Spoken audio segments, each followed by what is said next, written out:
Tanzania is unforgettable. It's part of my heart always. Tanzania unforgettable.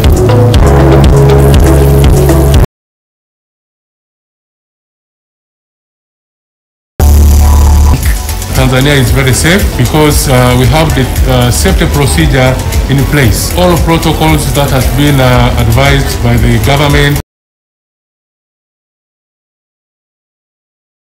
We talk of the airport, talk of the hotels, talk of the game reserve, all over. We have taken all these measures to make sure that all tourists and other travelers coming to Tanzania, they remain safe. Travelers are not subjected to 14 days quarantine, but will have to take preliminary screening by the health officers at every entry point.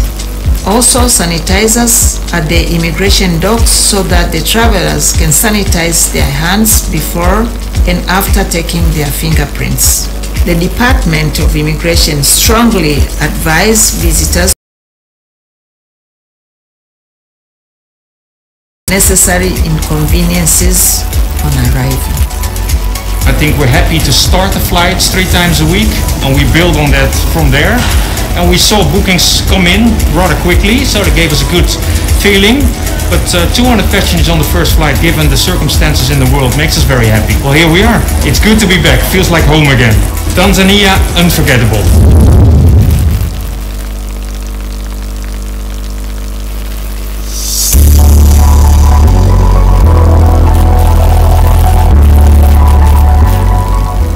I think we're happy to start the flights 3 times a week, and we build on that.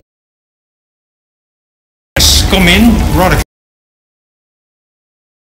but 200 passengers on the first flight, given the circumstances in the world, makes us very happy. Again.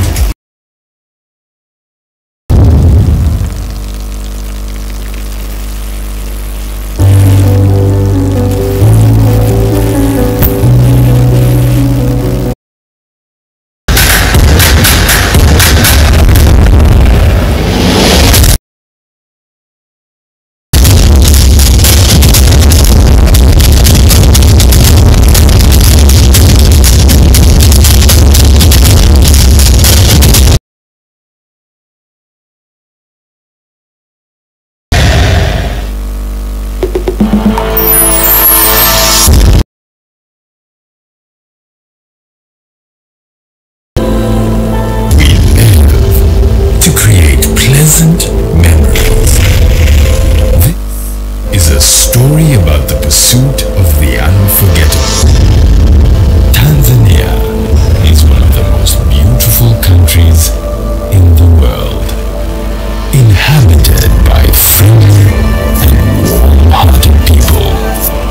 It offers the experienced travelers the unforgettable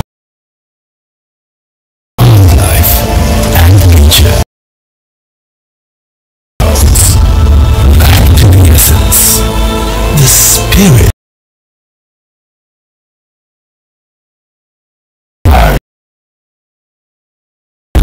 Unforgettable.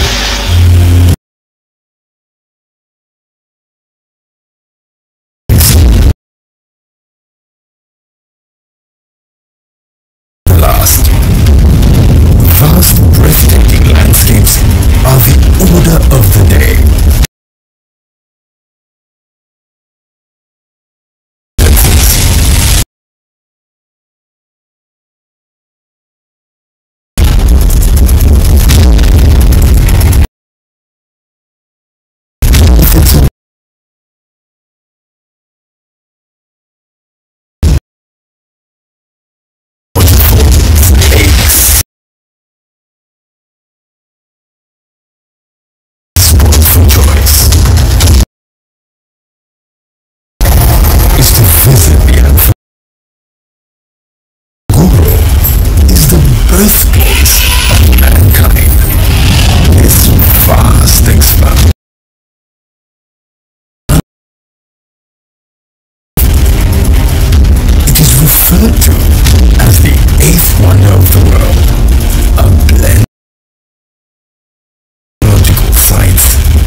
documentary films.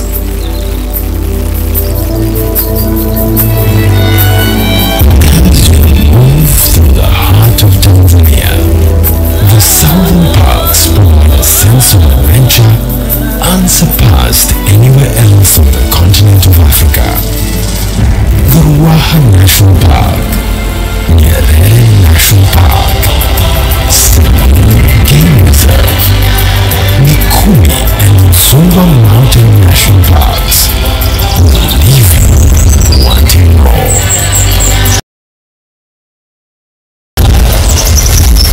And there is more to be viewed.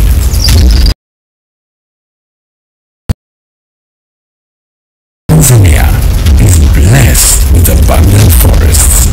These forests are home to a host of animals, including primates such as chimpanzees. With over 430 species and subspecies, Tanzania's fauna is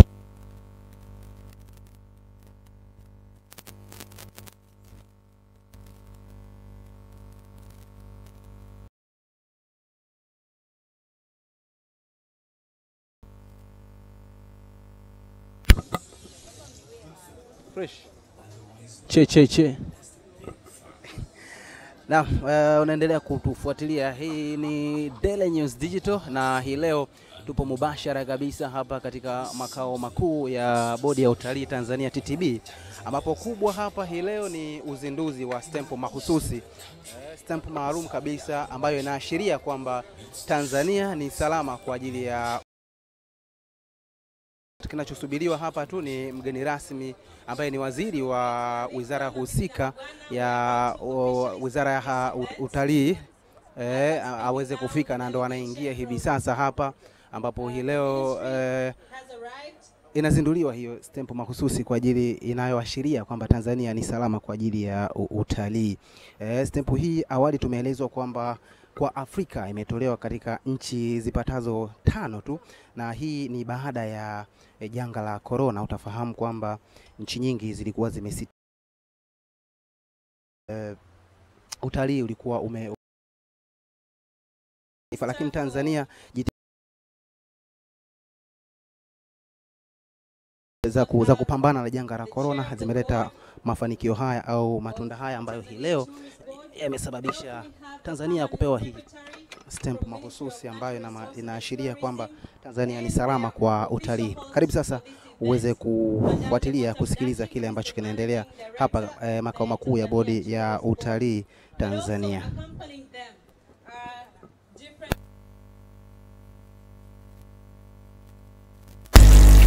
TTB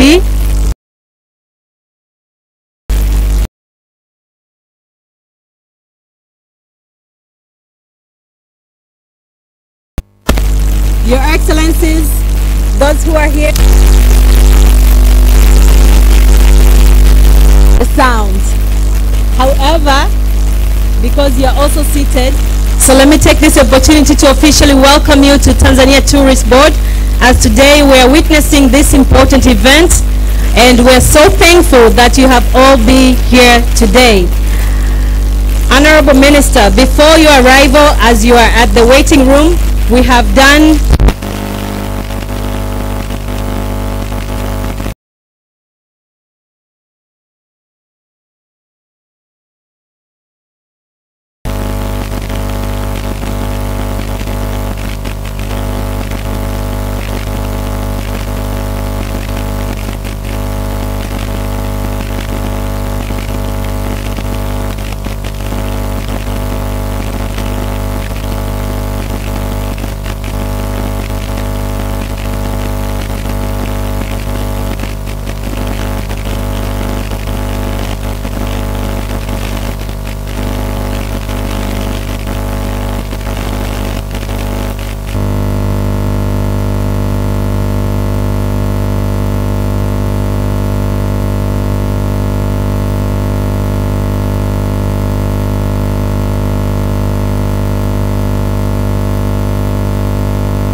is safe. Furthermore, Honorable Minister and distinguished guests, today's event we have chosen it to be live on social media and everywhere and in English. The reason is because we understand that as Tanzanians we speak Swahili and we understand English, but this message of today that Tanzania is safe, we wish it to go to our majority source markets that English is their first language, and we wish to inform and confirm to them that Tanzania is safe. And that is why we are going to run this event in English. However, after the event, you'll be having an opportunity to do the live interviews in Swahili.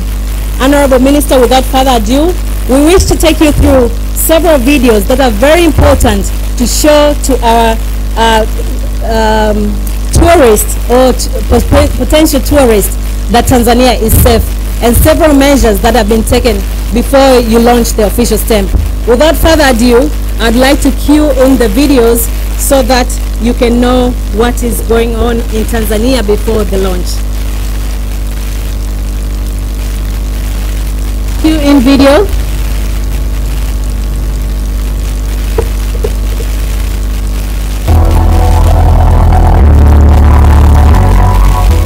I think we're happy to start the flights 3 times a week, and we build on that from there.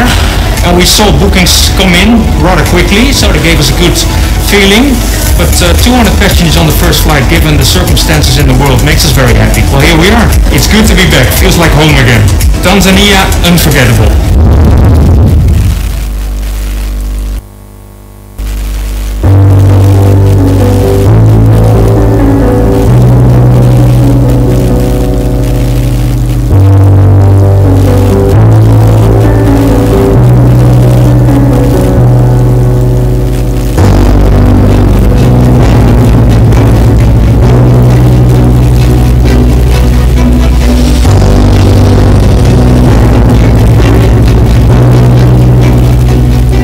We are very excited today to receive Qatar Airline back to Dar es Salaam, Tanzania after a brief suspension due to COVID-19 pandemic. The Dar es Salaam route is the first of Qatar to be resumed, and today their flight arrived with 119 passengers from different parts of the world, all connected through Doha. Tanzania is ready to receive our esteemed visitors back to yet another unforgettable experience. And that is why TTB is here today to observe how our national standard operating procedures are being adhered to. We are pleased to see that all safety protocols are being put in place. Health workers and other health authorities and officials are taking necessary health precaution to ensure safety of our visitors as well as safety of our staff. I'm very happy to be in Tanzania, finally. This is the first flight with Qatar Airways directly almost from Oslo.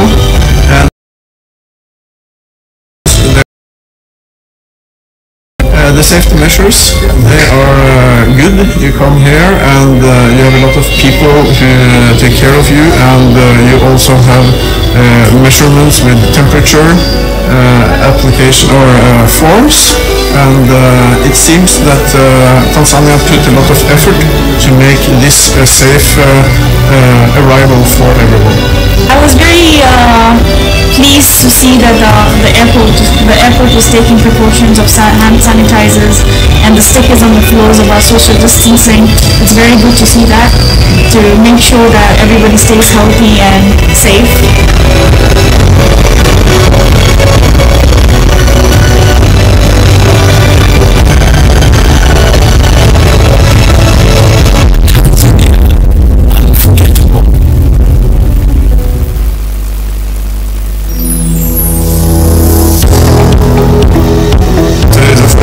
That left Dubai to Dar es Salaam August 1, so we said as soon as possible. I did not expect the airport to have changed so much. Airport kubwa nzuri, tumepata ile feeling ya nyumbani, tumefurahi sana wapenzi. We came here to Tanzania to enjoy a safari. We would like to see unique nature and to try to see safari. In Guja Island, we're gonna try get some food and spend some time with family and just enjoy our holidays. And I'm hoping to either do Zanzibar, go to the beach, enjoying the scenery a bit more. I heard and that's why we chose Tanzania for traveling. I've been really impressed with the way the airport's handled with COVID and stuff, and I feel safer than I thought I would have felt. Everybody is having a mask and sanitization is good, so yeah, we're very safe. Na wafanyakazi pia wako hand to hand na watu, at least kuwa guide na kuwasaidia. The airport's a lot bigger, so you can handle that situation a lot better. And there's temperature checks, so you know that everybody's being scanned in. That keeps you safe and protected. I would encourage everyone to come to Tanzania. I think the country and the airport is prepared to receive everyone, and I think people are taking the right precautions in terms of safety. Tanzania is unforgettable. It's part of my heart always. Tanzania unforgettable.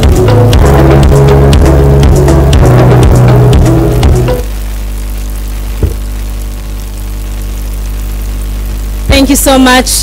This is courtesy of True Vision, but also it's the effort that Tanzania Tourist Board, together with other partners, both private and public sector, we have put together through this world pandemic to make sure that we do not just adhere the protocols of hygiene and safety, but we show the world that we are safe and it's a safe destination to visit.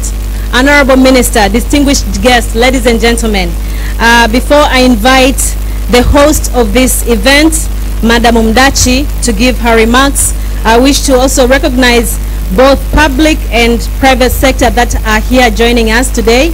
I recognize only the media that are here with us, but after that, I do not recognize the public sector that is with us. Together with the Board of Directors of Tanzania Tourist Board, I see also ATC, our airline. I see Tower, I recognize. I also recognize AICC, and together with them, I recognize also private sector that are also seated here with you, Honorable Minister. So in due course, I think MD and together with other distinguished, they will be able to have a word with you during refreshment time. Now, without further ado, if you look at the program, the next item on the program is a welcoming remarks. These remarks are given by the Managing Director of Tanzania Tourist Board, just to tell us why are we here today and to welcome you all. Karibu, Madam Devota.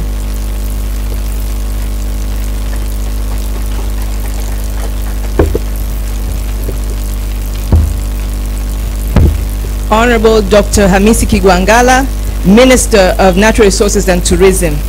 Honorable Constantine Kanyasu, Deputy Minister, Ministry of Natural Resources and Tourism. Representatives from foreign embassies, high commissions, and consulates of Tanzania. Dr. Alois Nzuki, Permanent Secretary, Ministry of Natural Resources and Tourism. Honorable Judge Thomas Mihayo, Chairman of the Tanzania Tourist Board of Directors.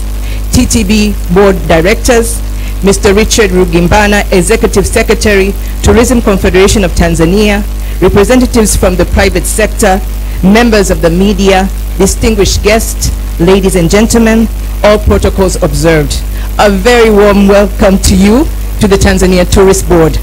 On behalf of TTB, I'm delighted to welcome you today again to the Utalii House, Tanzania Tourist Board's home for yet another memorable event. Karibuni sana. Honorable Minister, distinguished guests, ladies and gentlemen, during COVID-19 pandemic, TTB worked as a team with stakeholders from both the private and public sectors to promote Destination Tanzania locally and internationally. Our main task was to ensure that as a destination, we continue to remain unforgettable on the world tourism map. Since March this year, TTB has hosted several online meetings with key tourism stakeholders, including Tanzanian ambassadors and high commissioners, travel agencies in our major tourist source markets, and international media companies. These meetings aimed at reassuring the world that Tanzania is safe and ready to receive tourists from all over the world, and to inform them of measures that the government of Tanzania and the private sector have jointly put into place to see Tanzania remain as a safe destination. As a result, we have seen Tanzania's tourism open up again. Airlines resuming their flights to Tanzania, travel agencies from our source markets come to Tanzania to witness how Tanzania is ready to receive their clients, and an encouraging number of excited and happy tourists come to Tanzania and leave with unforgettable memories. Honorable Minister, distinguished guests, ladies and gentlemen, in an effort to make sure that destination Tanzania is safe, TTB visited and inspected several tourism sites, hotels and lodges, airports, and tour operators after the launching of our national standard operating procedures.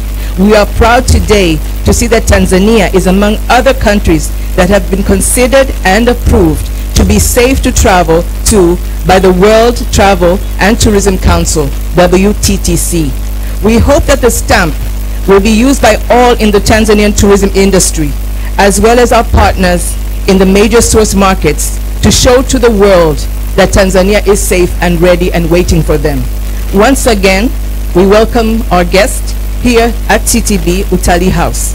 Let us all work together to continue promoting Destination Tanzania and ensuring that we give our visitors an experience like they have never had before, because Tanzania is truly unforgettable. Thank you for listening.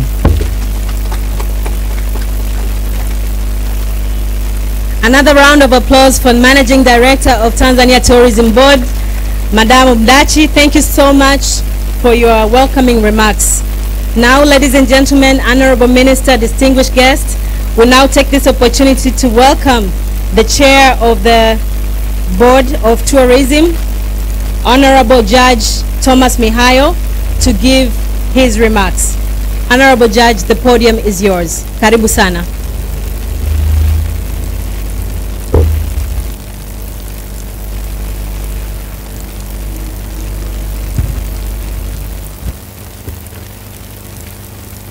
Honorable Dr. Hamisi Kigwangala, Minister of Natural Resources and Tourism, Honorable Constantine Kanyasu, Deputy Minister, Minister of Natural,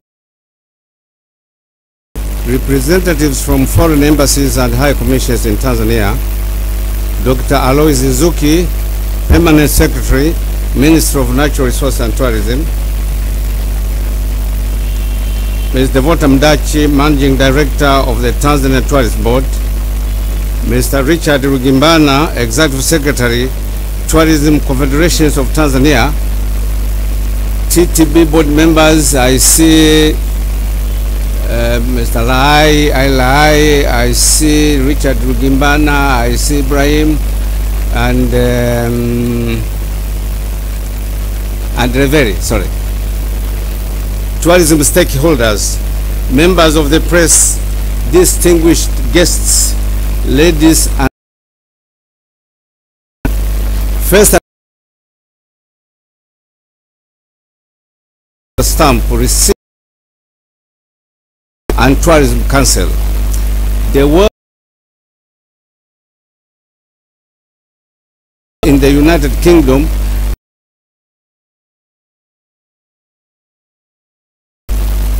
with a mission to ensure the sector is seamless, secure, safe, inclusive, and sustainable. WTTC raises awareness of travel and tourism's value, not just as one of the world's largest economic sectors, but also to the many communities and travelers enriched through their experiences.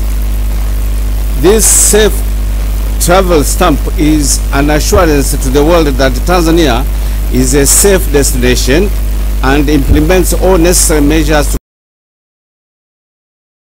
to both residents and visitors. The process of getting this stamp involved great efforts from the private sectors, diligently abiding to the SOPs launched by you, Honorable Minister, in early June, and a great team from Ministry of Natural Resources and Tourism, TTB, High Commission of the United Republic of Tanzania in London. Distinguished guests, ladies and gentlemen, may I take a moment to explain a few benefits of having the safe travel stamp that will soon be launched by the guest of honor, Dr. Hamisi Kigwangalla, as follows. This stamp identifies Tanzania in the world as a country implementing safe travel and tourism guidelines in the COVID-19 era. The presence of a safe travel stamp will facilitate the restoration of tourism business in Tanzania, increase foreign exchange earnings, the number of tourists arriving in Tanzania through commercial, medical, and leisure tourism. Distinguished guests, ladies and gentlemen, I would like to express my sincere gratitude to the 51st government through our leader, His Excellency Dr. John Pombe Joseph Magufuli, President of the United Republic of Tanzania, for standing firm and giving us great courage in fighting against COVID-19 pandemic. We are all aware that the whole world in one way or another has been affected by COVID-19 pandemic politically, economically, and socially. But despite all this, life must continue and the tourism business must grow. During this pandemic, our primary responsibility was to ensure that Tanzania continues to be significant so that when the world reopens, our country will be the first to receive large groups of tourists. We have already begun to witness this. Distinguished guests, ladies and gentlemen, in a special way, I would like to extend my appreciation to the following officials for their tireless efforts in ensuring and securing the safe travel stamp. Honorable Dr. Asha Rose Migiro, High Commissioner of the United Republic of Tanzania in London. Rose Kitandula, Minister Councillor, High Zuki, Permanent Secretary, Minister of Natural Resources and Tourism. Mr. Philip Chitaunga, Director of Tourism, Department in the Ministry of Natural Resources and Tourism.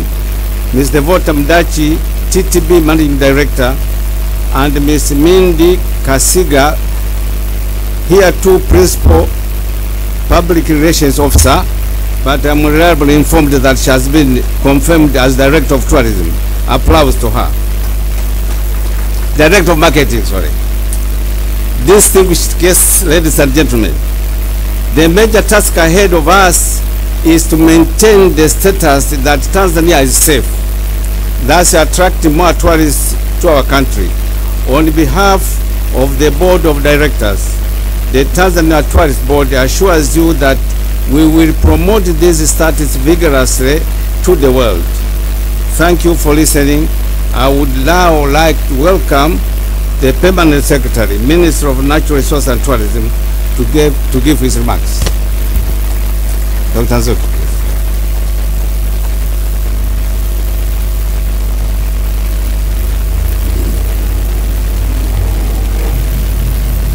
Thank you so much, Honorable Justice Thomas Mihayo, Honorable Minister of Natural Resources and Tourism, Dr. Hamisi Kigwangalla, Honorable Deputy Minister, Constantine Kanyasu, Board Chair, once again, Honorable Justice Thomas Mihayo.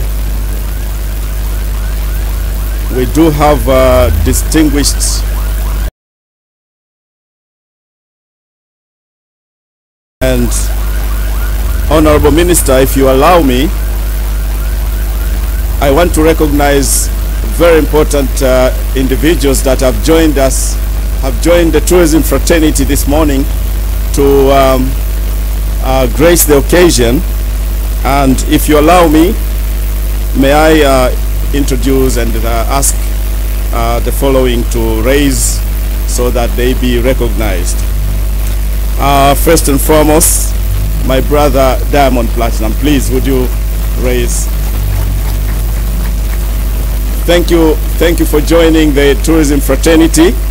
And the tourism fraternity in its broader sense, its broader meaning, includes also arts and music and everything. So that is the fraternity of the tourism industry. Allow me to introduce Zuchu, please. Thank you for joining us this morning. Thank you so much. Next is Harmonize. I saw him. Yes, thank you so much. Thank you for joining us this morning. We have Milad Magese. Milad Magese. Thank you for joining us this morning.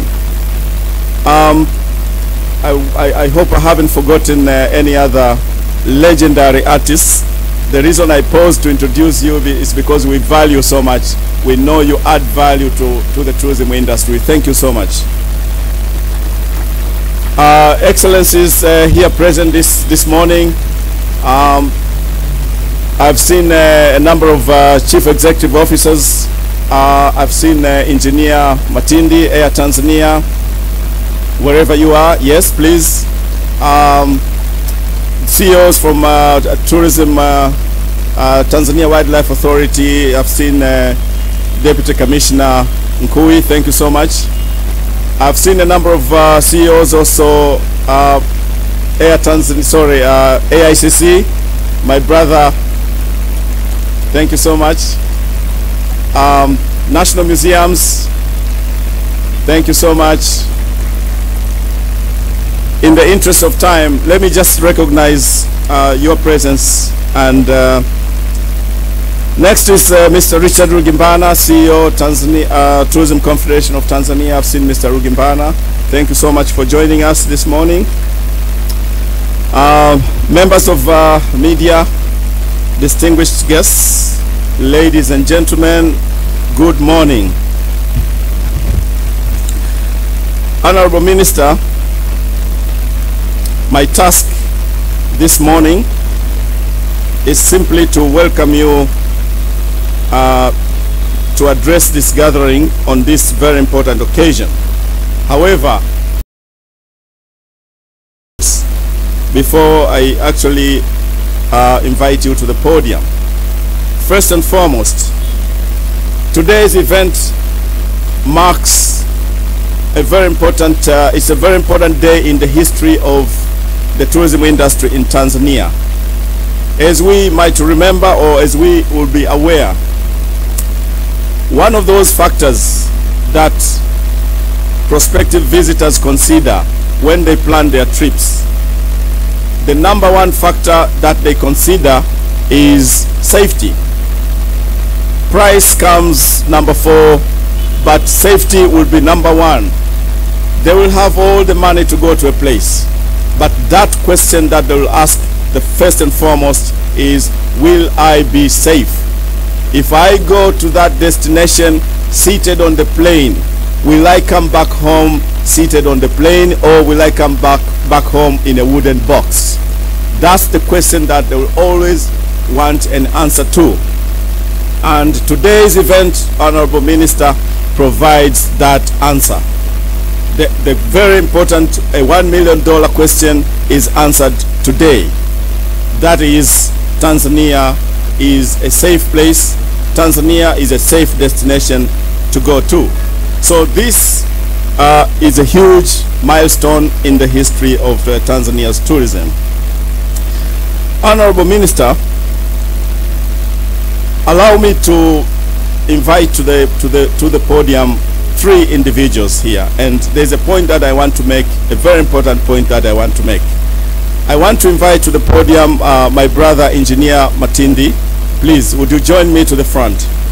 Secondly, I want to invite Mr. Richard Rugimbana, wherever you are, could you please join me to the front?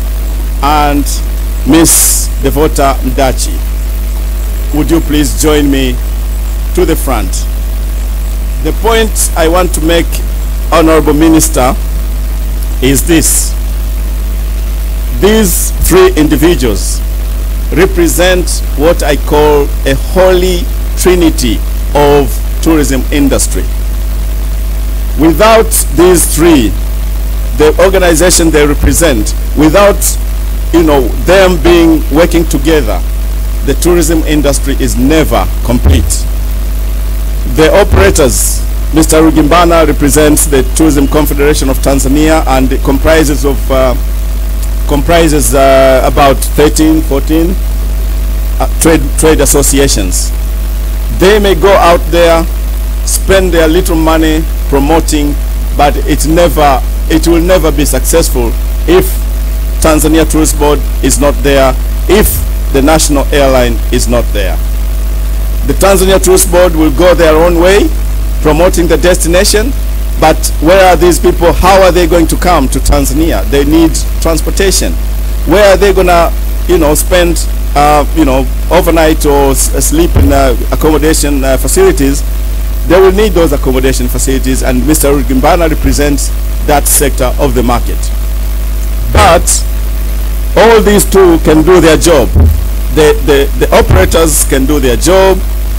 The Tanzania Tourist Board can do their job, but if we do not have a national airline, we are losing revenue. We are losing money. We are losing non-tax revenue. This is why, the three of them together make up what I call a holy trinity of the tourism industry. And I want to thank you so much, ladies and gentlemen. I know that you are helping us so much. You are working together. I want to thank, personally, I want to thank Engineer Matindi.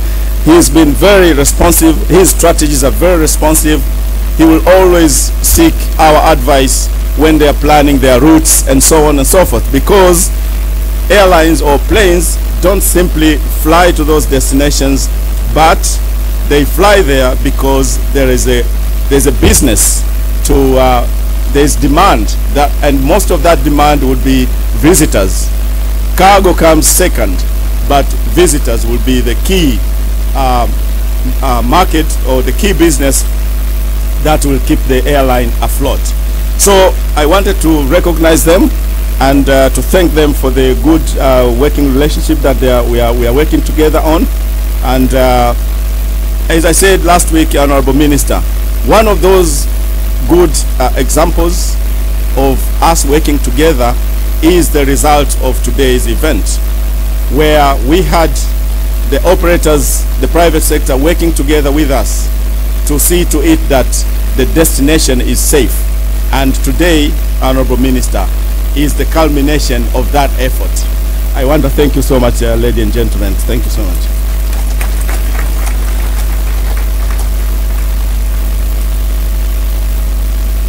Before I exit the podium,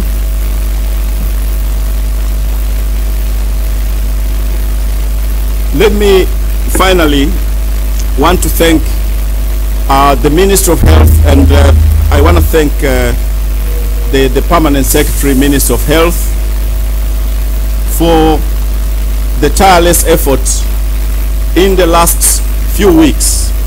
I have worked together with him tirelessly to ensure that this destination sends the right signal to the prospective markets. That is, Tanzania is safe.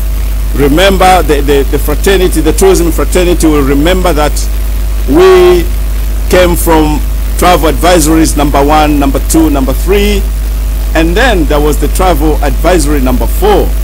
When that travel advisory number 4 was released, the whole industry was paralyzed. And as I said last week, I received a lot of phone calls and texts to ask me to speak to my counterpart in the Ministry of Health, to ask them to really consider the position of the tourism industry. And I'm glad to say that I worked tirelessly, every time I would bother, my counterpart in the Ministry of Health to make sure that this travel advisory number 4 is lessened a little bit, because though there are the facts, Tanzania has sailed through this pandemic, and we are a destination that is safe. This is why today we join only few other countries, I think 3 other sub-Saharan Africa countries, to receive this safe travels certification. So I want to thank the Permanent Secretary in the Ministry of Health for his assistance, making sure that this industry once again is ready to receive visitors and to send the right message to the public that Tanzania is a safe destination. Honorable Minister, this event is not mine, and I'm not contesting for any Member of Parliament position. So, without further ado, Honorable Minister, it is now my privilege and singular honor to invite you to the podium to make a statement at this very important occasion. Sorry, I'm reminded here, I forgot to recognize one of those very important people in this tourism industry, that is the head of the Tourism, Tanzania National College of Tourism, Dr. Shogo Mlozi, please. She works in the backstage. We don't see her in the front as we do to Miss Devota, but the product that she's producing is the one that is ensuring visitors their safety and their well-being. Sorry, I forgot to recognize you, Dr. Shogo. So without further ado, Honorable Minister, the podium is yours.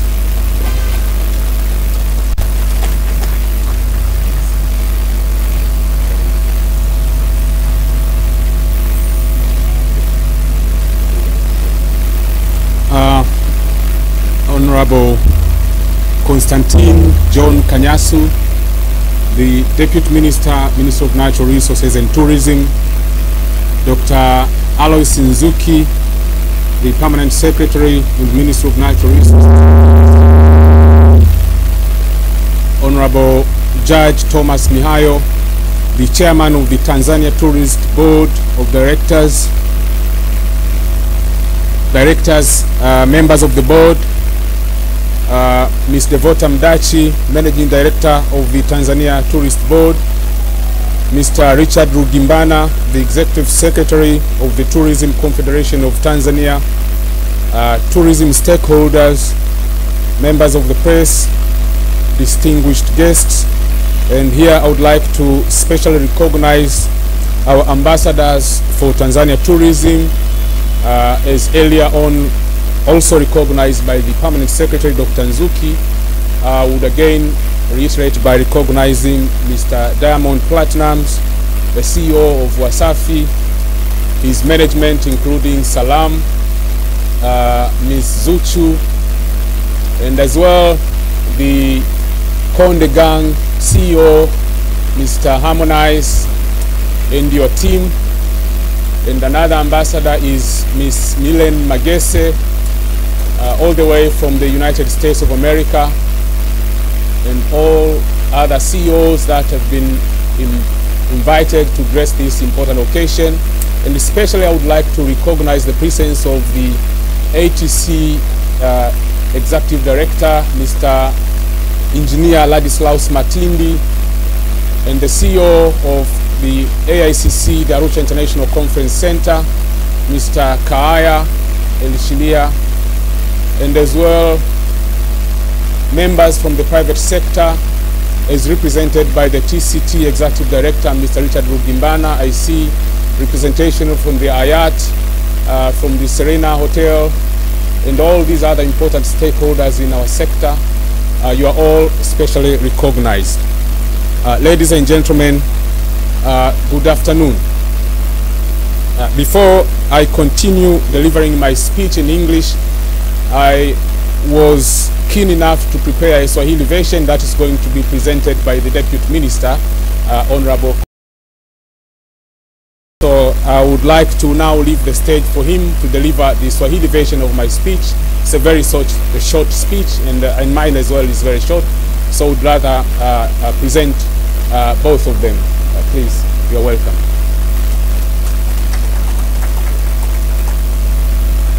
Habari za sasa hivi.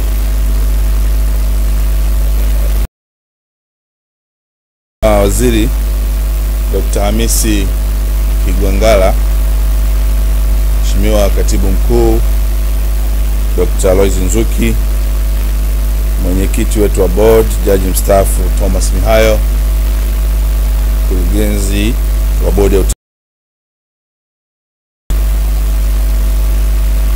ndugu Richard Lugimbana, katibu mtendaji wa shirikisho la vyama vya utalii Tanzania, wajumbe wa bodi, wadau wetu na wabalozi wetu wote wa utalii,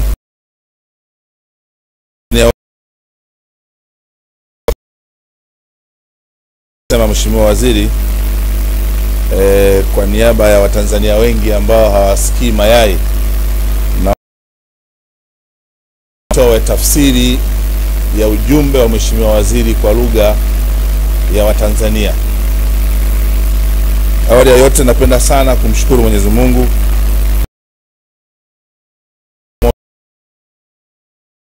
nao furaha sana kushuhudia hatua hii. Nawakaribisha yani World Travel and Tourism na nasi muda huu kwa njia ya mawasiliano ya mtandao. Tunawashukuru kwa kutunga mkono na kuipatia Tanzania matumizi ya muhuri wa usalama kwa wasafiri ambao ulipokelewa tarehe 22 Julai mwaka 2020.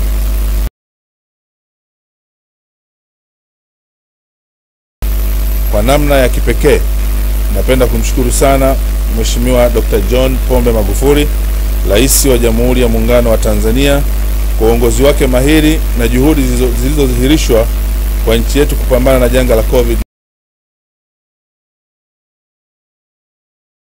Imara si tu kwa nchi yetu bali pia kwa na janga hili.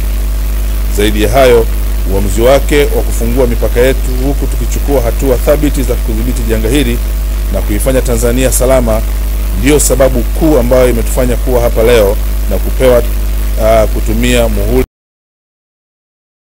cha janga la COVID-19. Hamkubaki kimya, bali mliendelea kushirikiana na balozi za Tanzania nje ya nchi kuifikia dunia na kuitangazia utalii wa Tanzania. Kama mnavyokumbuka, mapema mwezi Juni mwaka huu nilipozindua mwongozo wa namna bora ya kuendesha shughuli za utalii wakati wa janga la COVID-19 SOP, nilizungumza kuhusu umuhimu wa kuutaarifu ulimwengu kwamba Tanzania ni salama. Nina furaha leo kuona juhudi hizo zimezaa matunda. Na heshima kubwa asubuhi ya leo kuzindua rasmi matumizi ya muhuri salama kwa wasafiri uliotolewa na taasisi kubwa na inayotambulika na kuaminiwa duniani, kuweka uelewa wa wasafiri na watalii wanaopenda kuitembelea nchi yetu kwamba iliyotolewa. Ndugu wageni waalikwa, bibi na bwana, sasa ni kwa wasafiri hakikishiwa miongozo ya usalama na usafi inazingatiwa, na hivyo wapo salama wanapo